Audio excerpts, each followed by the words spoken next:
Hey guys, welcome to Something to Say. This is Erica. And this is Chad.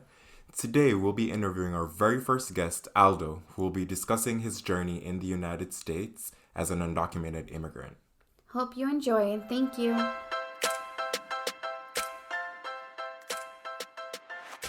I have something to say. मुझे कुछ कहना है. Mình phải nói cái gì? J'ai quelque chose à dire. Tengo algo que decir. I have something to say. This is Chad and Erica, and we have something to say.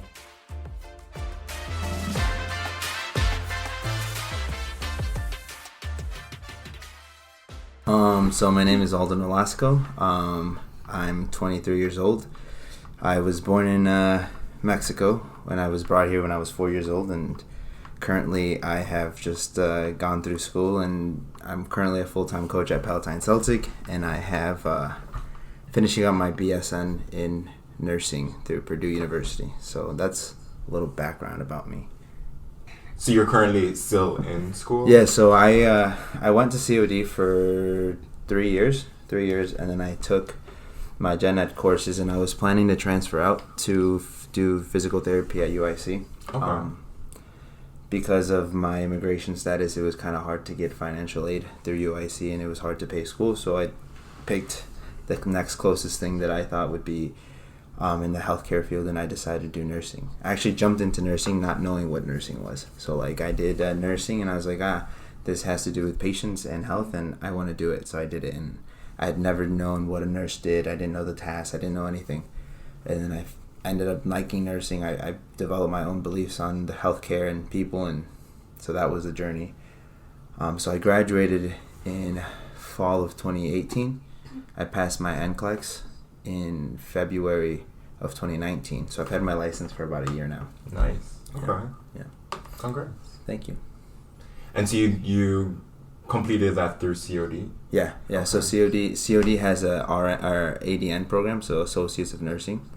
And because COD is a community college, you don't get a 4-year degree through that. So they have the 3+1 with Benedictine and Purdue. And so once I finished the nursing program, I signed up for my BSN. And a lot of hospitals want your bachelor's anyway. So if I apply, I've tried to apply to Elmhurst and Northwestern, a lot of the bigger hospitals, they want that bachelor's degree before they can hire you, even if you don't. And how do you apply for because now that you are going to Purdue, how do you apply for financial aid, or how does that work?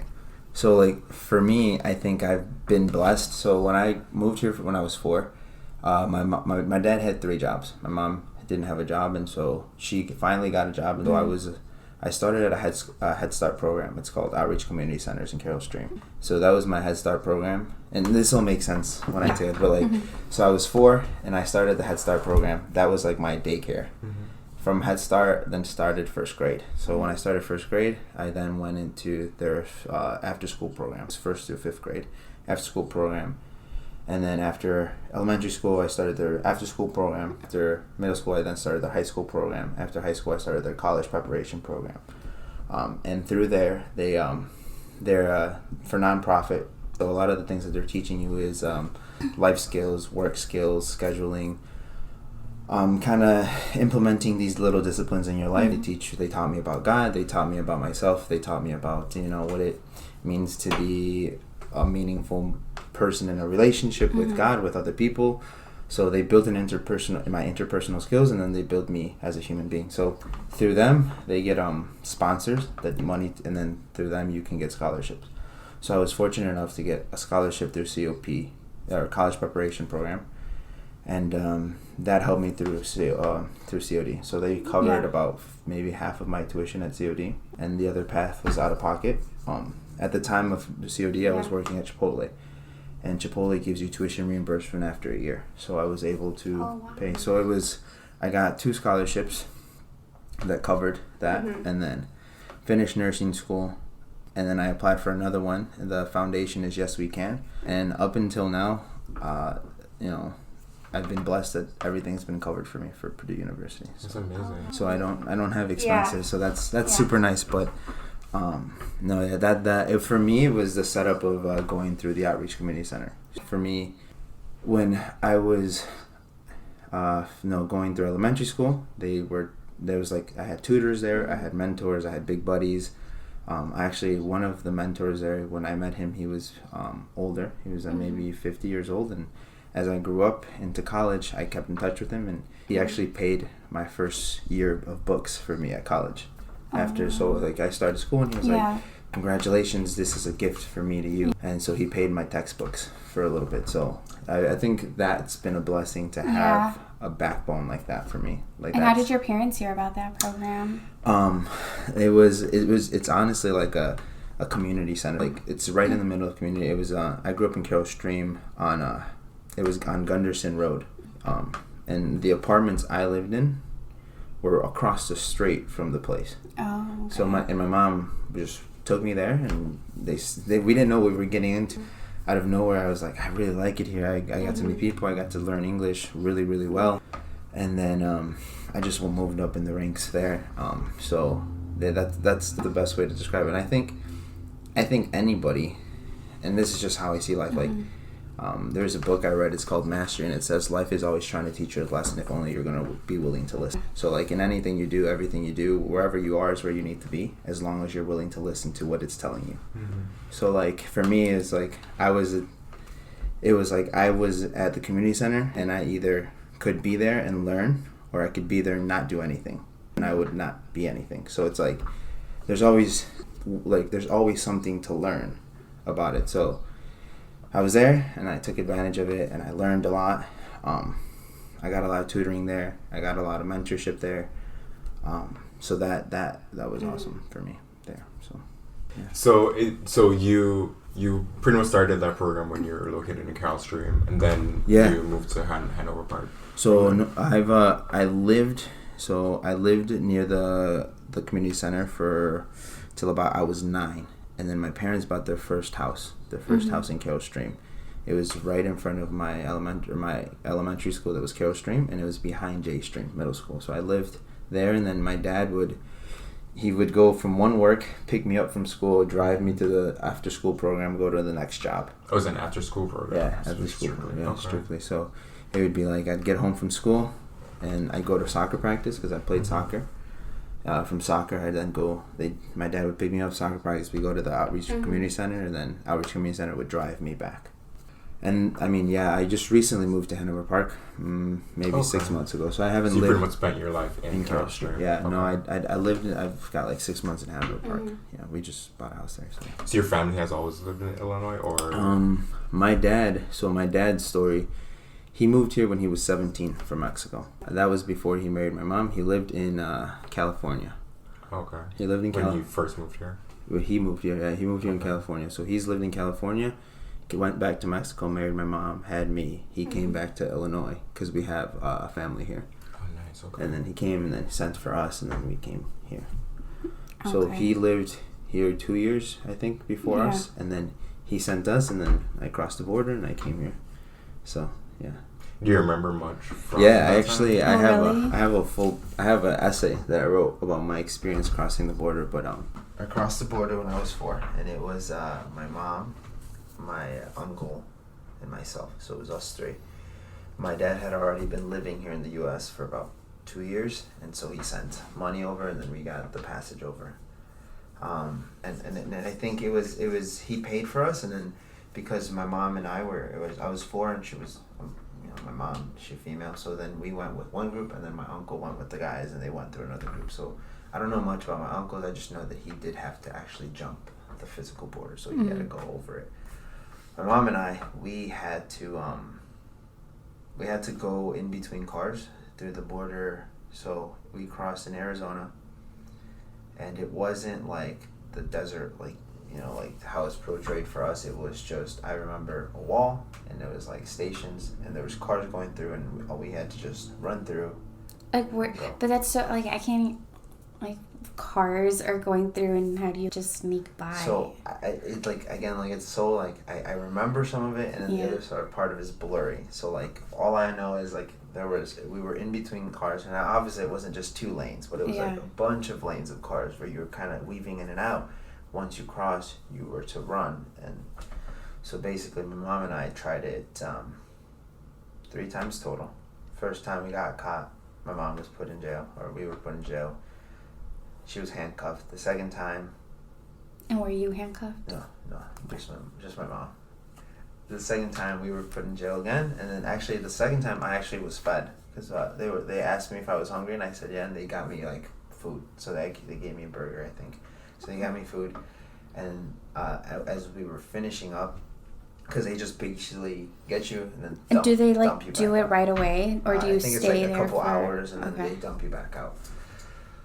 So that happened, and then my mom says that like as we were getting released the second time, the officer was like, hey, you know, if you really want to try again, try within the next hour. We have a shift change. There'll be less surveillance.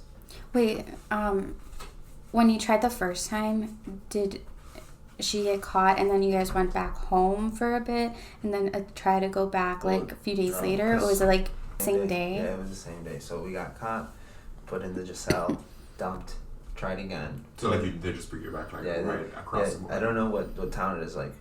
That's so I don't know because yeah. like Tijuana is a border city. So Yeah. like if it was in Tijuana, then we would have crossed and then be dumped back in Tijuana, cross. You know. So I don't remember the border town that was there in Arizona, but they would just basically put you in a cell, hold you for a couple hours, dump you back out, and because I'm from Puebla, Mexico, so that's miles away from the border. So the third time, as we were doing it this time, we're like, what you do is like you kind of crouch between the cars, you move side to side, you make sure that nobody sees you, you keep your head down, you move. It's so weird, like thinking, because I'm like, how do you not get caught? Yeah, I mean, Are the people in the cars also like seeing you? Well, I think they see you, but I mean, I don't know. Do you just like act like? I don't know if there's much that they do or if they Yeah. care. I do know that like the third time that happened, and this is like a blessing. Like, Yeah.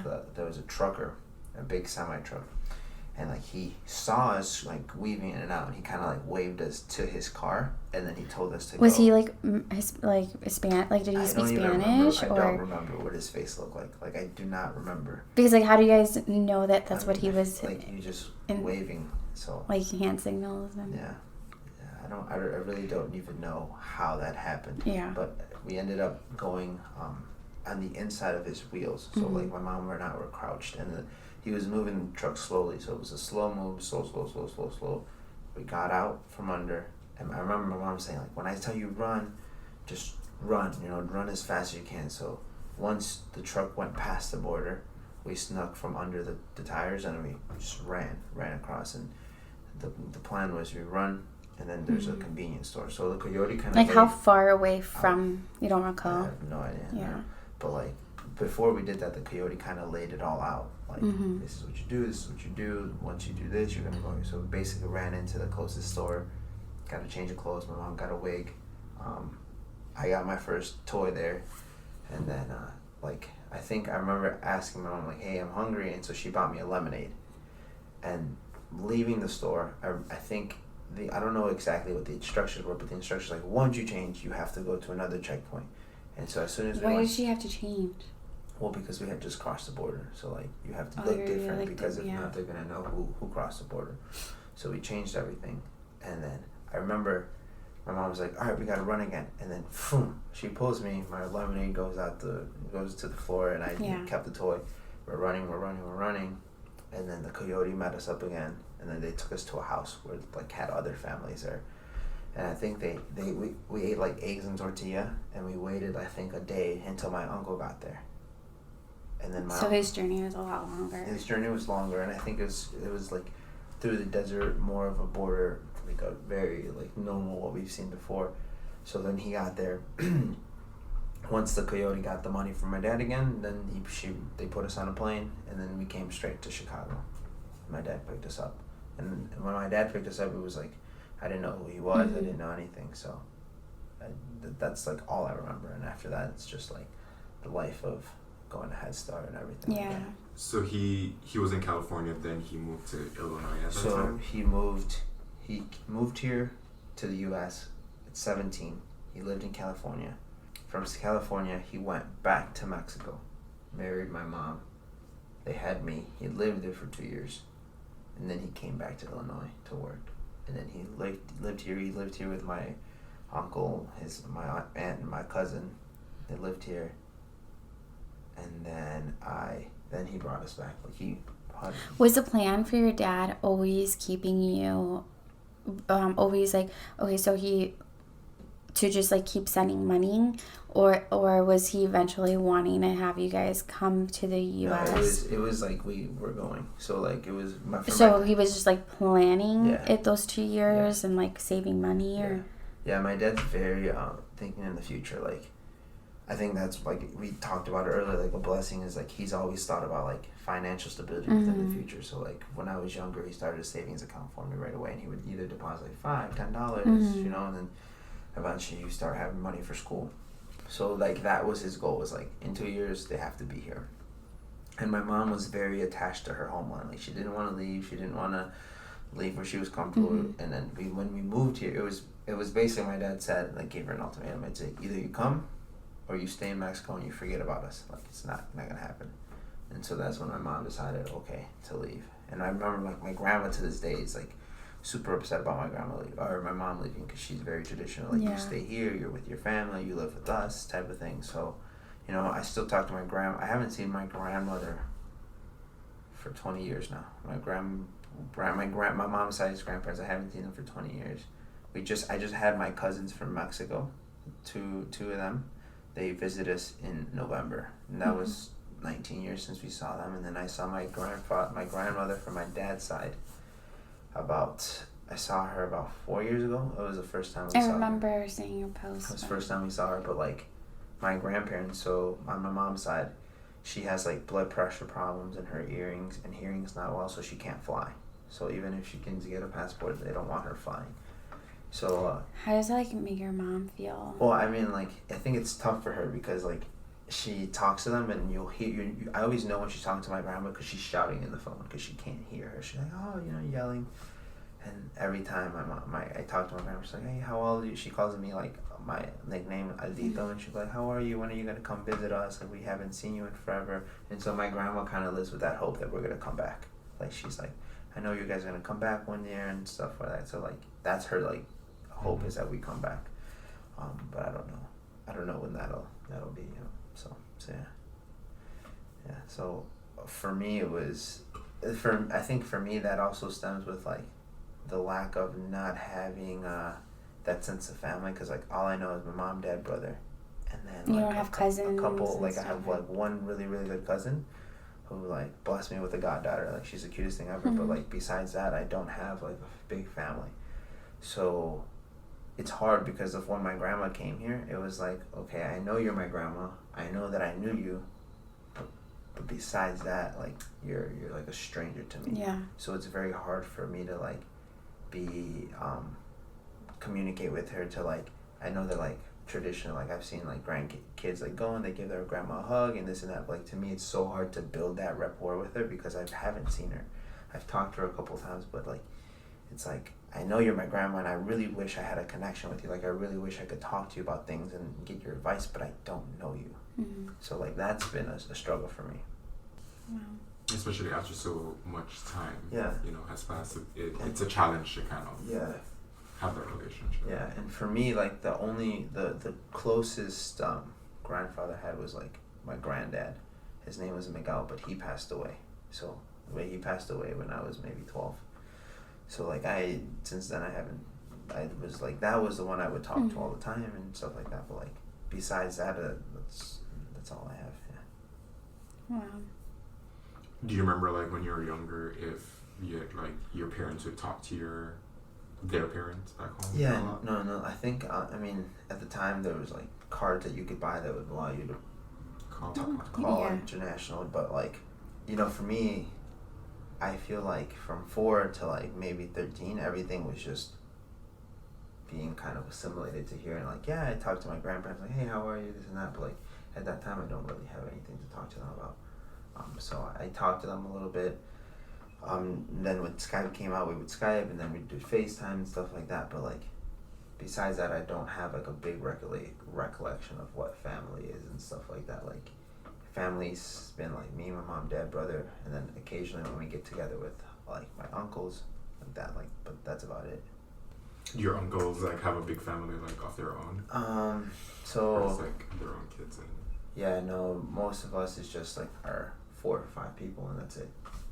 And then we have like family, friends, and stuff. But like, even then, it's like, yeah, you're like kind of like family, but you're not like You're not my my blood, family. So yeah. it's a little different. So, I do have like I would say other cousins here, but like my one cousin is like the one that I've known. He was the one we lived with since I was 4, so we were 4, and I've known him my whole life. So he's like my closest, my best friend, my cousin, everything. So that's my family. To me, it's like that, and then everything around us is like, yeah, my mom tells me you're my aunt, but you've never really been in my life and stuff like that. So it's like you're just It's hard it's to there. Yeah. build connection. Yeah. That's how I am, yeah. Like for me, like I have relatives and then I have family. Like family is like who's actually really close to me, and then relatives are like just people that are related, you know. And not to say that I don't love them or I value them any less, but I just don't have that relationship with them. Yeah. You know? Yeah, no, that makes sense. And like, do you don't feel like you were like really ever affected by like what you had to do Like, or for any me, of that? For me, the biggest thing is like I knew I wasn't born here. Like I knew I was Yeah. undocumented. Yeah, But it never clicked to me in junior year of high school, because even in kindergarten, like when I was younger, they would ask me like, "Where are you from?" My mom would be like, "Just tell them you were born here." And everybody, like I remember in like 3rd grade, they'd be like, "Oh, I was born in Glen Oaks Hospital in Glendale Heights," and I'd be like, "I was born here in the U.S. as well." Yeah. What hospital? I don't know. I don't know where I was born. I don't even know what I looked like as a kid because all my baby pictures. So it's like I knew that was different. And then junior year came where I started applying.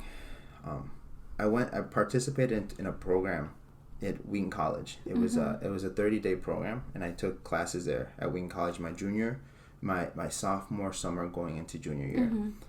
I can't even recall the name right now. I'm like blanking on it. Basically, it was for minority students, and Wheaton College is a top private college. Like they're very good. So I took anthropology there, I took theology there, I took poetry, and I took a couple of literature. And basically, it was like you would wake up, you'd go to class, Bible time, quiet time, lunch, class, Wow. of just school.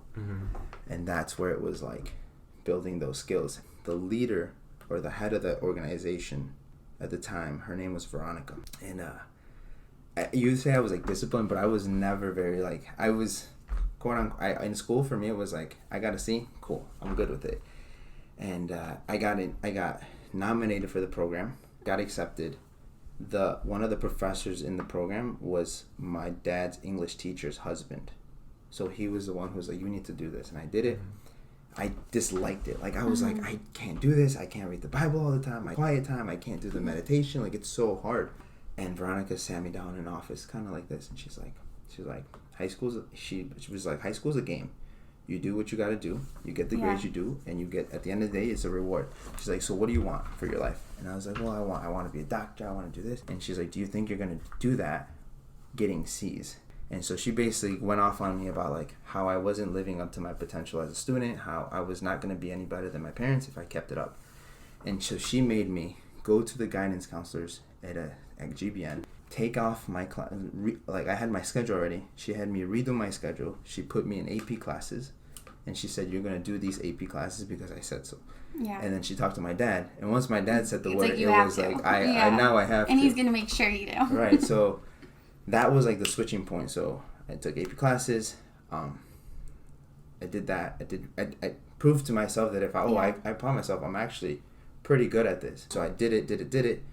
And I had this idea. I'm like, I'm gonna go to college, and I'm gonna become a doctor, and I'm gonna be the smartest guy ever, and I'm gonna be the Latino doctor that the people admire, look up to. And then I started applying to schools. So I applied to like Loyola, I applied to Bradley, I applied to DePaul, I applied to Augustana, I applied to Robert Morris, and accepted to all of them. Awesome. Then they send you the financial aid package. Can you put in your social security number? And like those 6 digits, like my world came crumbling down. Because at that moment that you say you don't have a social, they're like, oh, we really can't help you.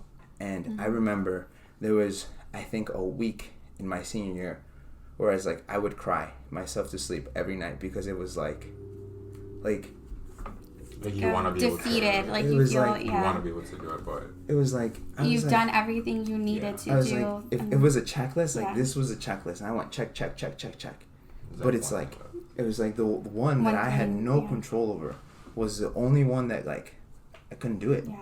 And what really hit me was when I saw my dad crying, because he was crying because he was like, if I would have known that this was going to be the situation, I would have told you to just go back to Mexico and study Yeah. there. And that like crushed my world, because I was like, what do you mean? Like, we came here to get better, and now you're telling me that like This is all a this waste. is all a waste of time. Like that crushed my soul. Like I was, because I remember like I had the applications and I posted them on my wall, all the acceptance letters, everything. And I was like, so happy. And then boom, it like came crashing down. When I was crying, I remember crying because my mom came in and I was like, dude, don't talk to me. Like, I don't want to talk, nothing. And I was going to take them down. I was going to take the applications down. And then I was like, nah, like, so from that point on to when I graduated COD nursing school, those diplomas stayed on my wall, only to remind myself that I was going to do it no matter what. Like, I was going to get a degree no matter what. What was that turning point though? Like, when did you go from like grieving Really upset or about it, like being upset that you couldn't? You had to put that like on standstill, and then I think for me, like, again, it falls back to the people I was with. Like, I was at the Irish Community Center. I had mentors. I had guidance there, and they kept whispering in my ear, like, you're going to do this. You're going to go to school. I didn't want and to. they knew about your situation. Yeah. Okay. So I was like, I didn't want to go to COD. I was like super adamant. I was like, I'm not going to COD. Like, I'm not stupid. I'm not dumb. Like, I Yeah. deserve better. Ended up doing that. Got honors at COD. Did this, and it was like, I realized that there was multiple ways to do things. Yeah. You know, there's not just one path. There's many paths to do it. And so I applied to COD. I did really good anatomy classes and everything. And again, so it was that first wave of like defeat. Took COD. My second wave came. I wanted to be going to.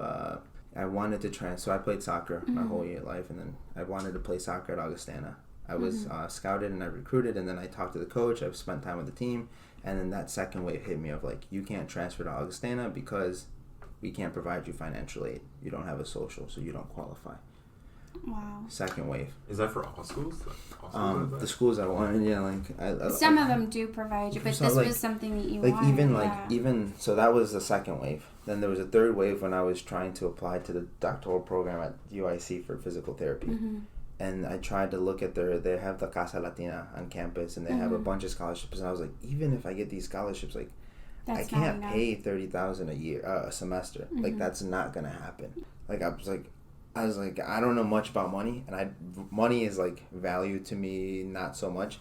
But I was like, there's no way that's gonna happen. Like, I don't know how I'm gonna do it, but that's not it. That's when I went into nursing. So that was that wave that like, for me, those were the waves that like developed me in a sense of like, you're gonna have to figure it out. You know, like, figure another way out, but you're not gonna sit here, type of thing. So at that point, you started looking into the COD program. yeah, at that point it was like, well, I can't do physical therapy. Being a doctor right now is not looking so bright. So I was like, nursing. Okay. I had my degree, and I had my associates in science already, and I had all the general requirements for the nursing program. All I needed to do was put it together, submit the application. I put it together, submitted the application. I got my books. I got everything. I had no idea what nursing was. I had no idea about the field, nothing. I just knew I was going to do this. And if I liked it or I didn't like it, I was going to get it done. And I started nursing. Like, that. So when people were like, well, you know, people would be in the program like, why'd you do nursing? I was like, because they ask you that in orientation, like, oh, why pick nursing? I'm like, well, I want to help people. Or like, I was, you know, my dad was in a coma or whatever, and the nurse was helping him. I would want to repay that by being a nurse. I was like, I'm doing nursing because this is what I got. Like, this is what I have. And obviously, as my time doing it, like, my opinions changed. I was like, oh, I really do enjoy this. I like doing this. But that was, for me, it was kind of like, you know, I don't know if you guys are very big into philosophy, but like the Tao, the way, it's like a Chinese philosophy. It talks a lot about water in a sense of like, you put, Bruce Lee says you put water into a cup, it becomes a cup. You put water into a teapot, it becomes a teapot. So like, water bends to its shapes. And if you put water on this table now and I put 4 pencils and I tell it to drip, the water's going to keep dripping, not straight, but it'll keep dripping on its path, and eventually it'll fall off the table type of thing. So for me, it's like, that block is closed, go the other way. Road is closed, go the other way. That's closed, find another way. And like that's just how I maneuvered it all. Just kind of determining like where to flow. Yeah, Pretty much. yeah. You like, I mean, I wasn't moving fast, but I was moving, and as long as it's like a gradual increase of getting better, then I was okay with it. And that's crazy because like I feel like with our generation, there's like an instant, like a need for instant gratification or like instant success. I don't know. I think it's just like you've gone through so many loopholes to. Yeah, I think it's like super. For me, it's like I love listening to podcasts and I love listening to lectures and stuff like that. But it's like it's really like what you put in your head. Like even from the music you listen to, like J. Cole talks a lot about like getting an education. Like that man has a 4-year education, and he was on a full ride, full ride, and like he's so intelligent in a sense of like you can do a lot of things if you kind of just put your mind to it, and then like one of the things he says is like, like who would it? There's just so many ways to do things. I think like for me, it's just like I wouldn't say I'm positive because I could also be very like harsh on myself. But I do think that I see things in a sense of like, okay, what is a problem? Why is it happening? How is it happening? What can I do about it? What can I control? What can't I control? Now let's get it done. Like I think that's how you have to see things. From a very analytical perspective. Yeah, no, and I think feeling the emotions is important too. Like, I mean, I think if I didn't cry for that, I don't know what would have happened with those emotions stored in me when they would have came out. So for me, it was like the crying, the seeing my dad cry, me being super upset I couldn't go to school. Like, I think it happened the way it happened because that's just the way it is, yeah. What would you have studied had you gotten in there? Yeah, I like fitness. So the reason I wanted physical therapy was because my kind of life changed after I dislocated my kneecap. So I was playing soccer and I got hurt, and the physical therapist helped me out a lot, and I liked what they did, and I talked to a lot of them, and so I really wanted to do physical therapy, and I've always wanted to be in the medical field, and even like when you would see shows, like I want to be the doctor, I want to be the one giving orders, I want to be this, and so that was my aspiration to do that, and then I mean it didn't happen, but like nursing is also it's a beautiful field, and you can express yourself with the art of treating people and teaching them and helping them get better or improving. But I think for me the biggest thing is I love quotes, and one of the things is like you find yourself by serving others. Like find her by serving others, and for me that's the biggest thing. Like I like giving, like I like helping other people. I enjoy seeing improvement. I enjoy seeing people get better. So like that's nursing fulfills that. Coaching fulfills that. Like for me, what age group do you currently coach right now? I coach 9-year-old boys and girls, 10-year-old boys and girls, and then I have a 17-year-old boys. So it's a broad range, but even then, like you see the little changes, even just how they talk, how they walk, how they say hi, and you instill these little values of progress. So like for me, it's more of like, for me when I was growing up, my coach was like my world. Everything he said was gold, and if I can even just say one thing that they'll remember for the rest of their life, like to me, I've done my part. Like there's like for me when I was 9, my coach gave me a wristband, and it said, it's a Latin phrase, and it says nil satis nisi optum, and it's nothing but the best is good enough. And ever since then, it's like, okay, like that's something I've been instilled. That's what I live by. Like nothing but the best is good enough. It's like, and it's not, and I'm not saying in a sense that you have to be the best, but your best, like your effort, like nothing but your very best effort is good enough.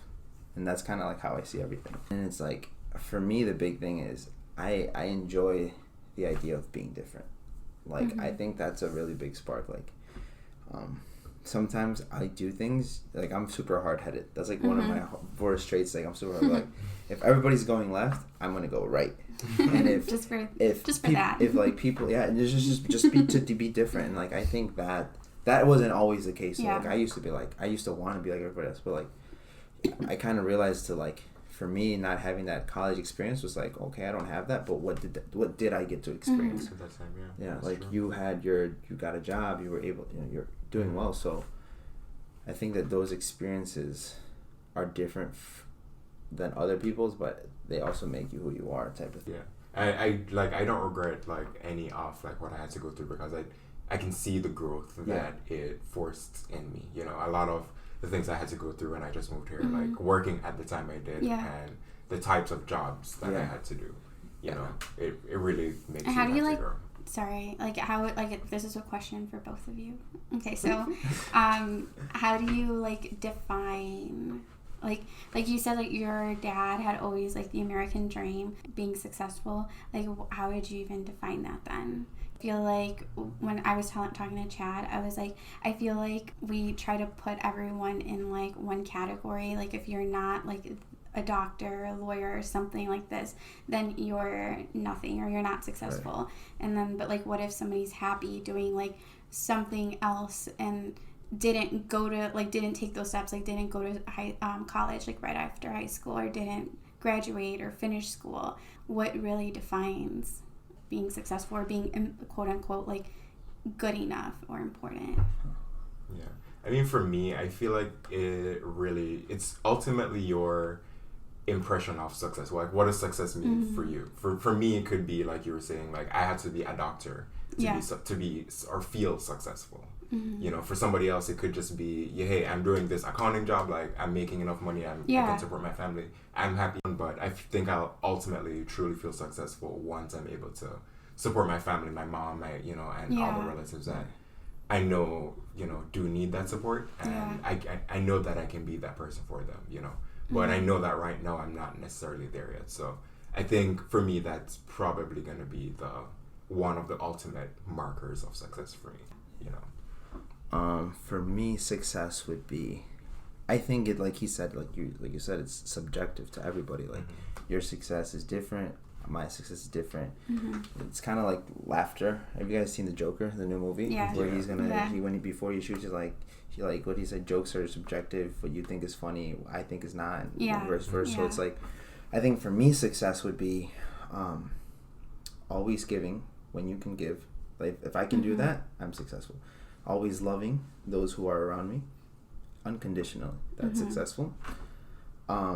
Living in the moment where I'm not burdened by my past, but I'm not overshadowed by my future. That'd be for me.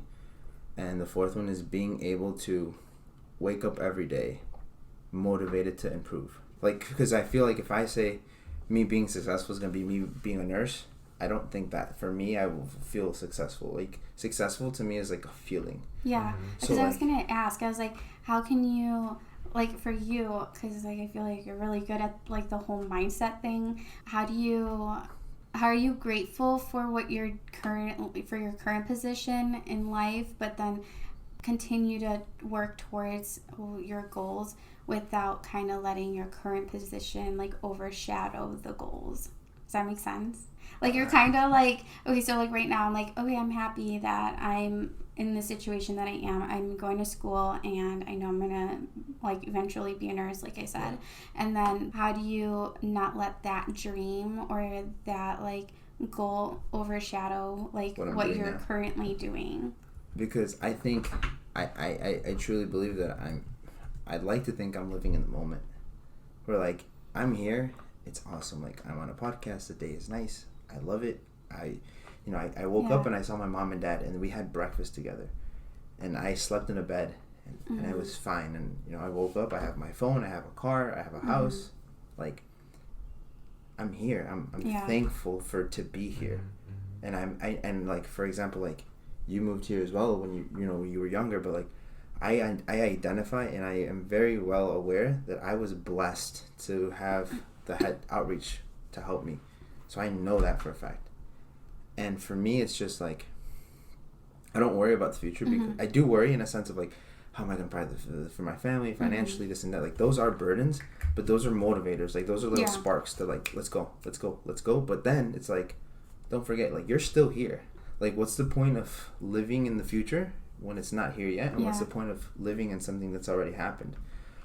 For me, it's just being here. Like being thankful. Like the sun is nice. Like even on the drive over here, I was like, wow, it's such a beautiful day. Like if I could be coaching right now, like I'd be listening to a good podcast, I'd be driving, and like just being happy with what's present around you, and like having that like gratefulness of just being here.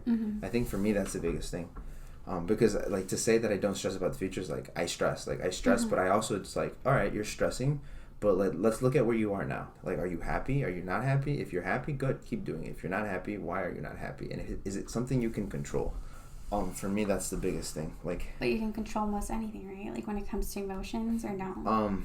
So it's like, worry about what you control, worry what you can't control, forget about what you can't control. Like if like I see a lot of people are like, crap, this day sucks because it's raining. Well, can you control the rain? No. Then don't worry. I meant, yeah, like I was just like, you know what I'm saying? Like, no, you can't control no, you it. can't. Yeah. So like, forget about it. Don't worry about it. If I come over here and a slow driver is driving, should I get mad? Can I control his speed? No.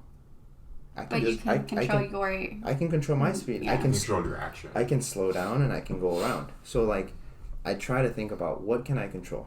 If I can't control it, don't think about it.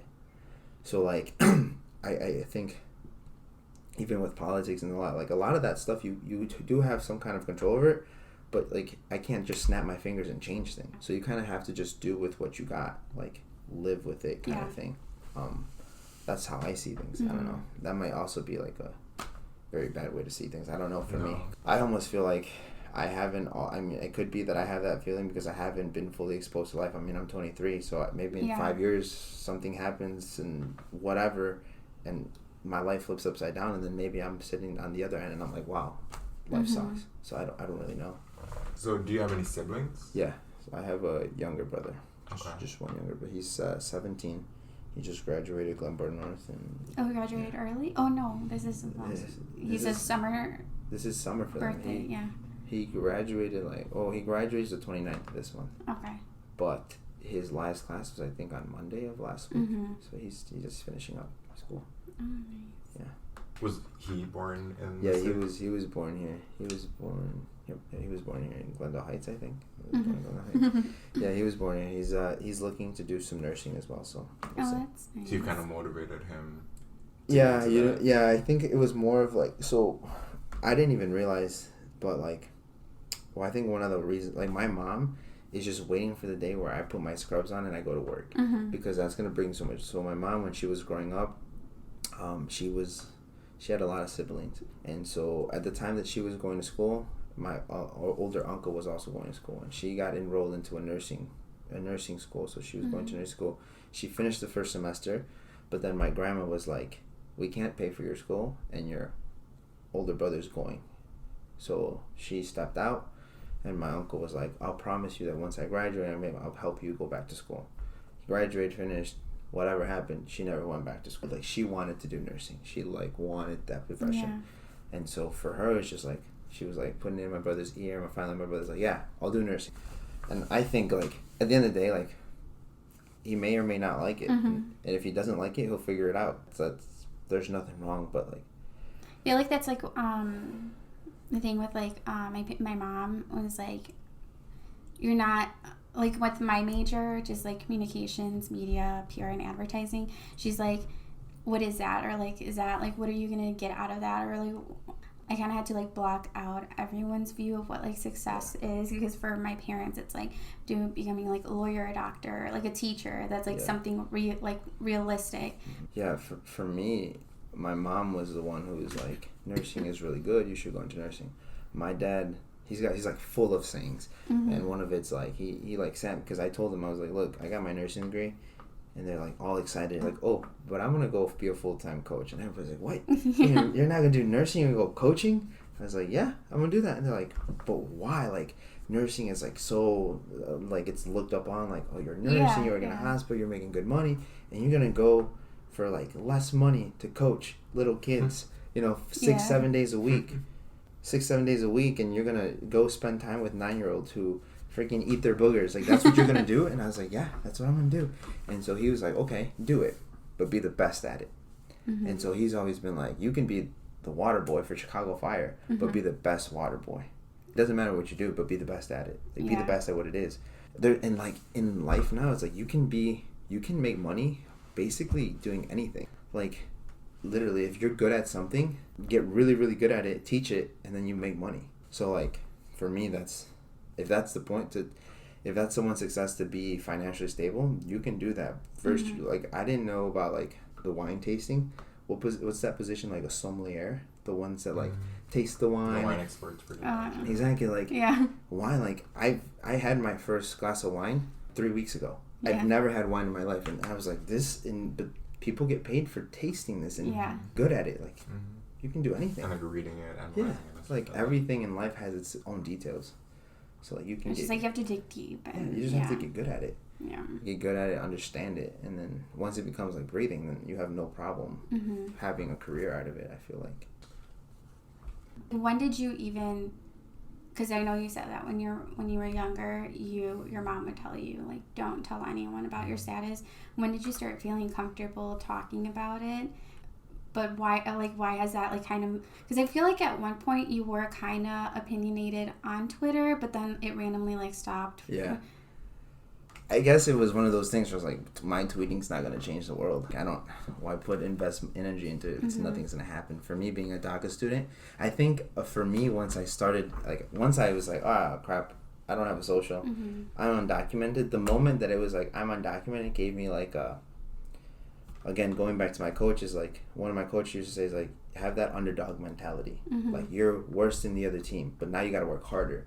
And so for me, being undocumented, that's my underdog. Like, that's my thing. You can't take that away from me. I'm undocumented and I'm proud. I'm going to teach you and I'm going to show you that I'm just as good, if not better, than everybody else around. So once I changed that perspective of being undocumented, that's when I was like, yeah, I'm undocumented. And people would be like, oh, you're a Hispanic going to college. No. I'm undocumented and I'm a Hispanic in college, because now it's like a pride thing. Oh, you graduated from school? Yeah, I didn't graduate, and I was an undocumented student that graduated, because now it's like, oh, this is me. This is who I am. So for me, it just became a badge of honor.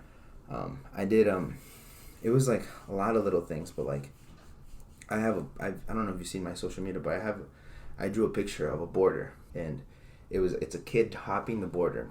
On the other side of the border, it's like the American flag, the American dream, and on each brick of the border is it shows my goal. So it's like doctor, college degree, family, this and this, and I'm the one climbing the wall. Yeah. So it's like, I don't care what wall you put in front of me, you're gonna climb. I'm gonna have to climb it. Like, I have to. So like the moment I accepted I'm undocumented. At first you're like, oh, I'm undocumented. I can't say that out loud, because like, what if I get deported, whatever. But once DACA came out, it kind of gave you that protection where, like, if they want to deport me, they have my everything. So now it's like, I'm undocumented. This is my underdog story.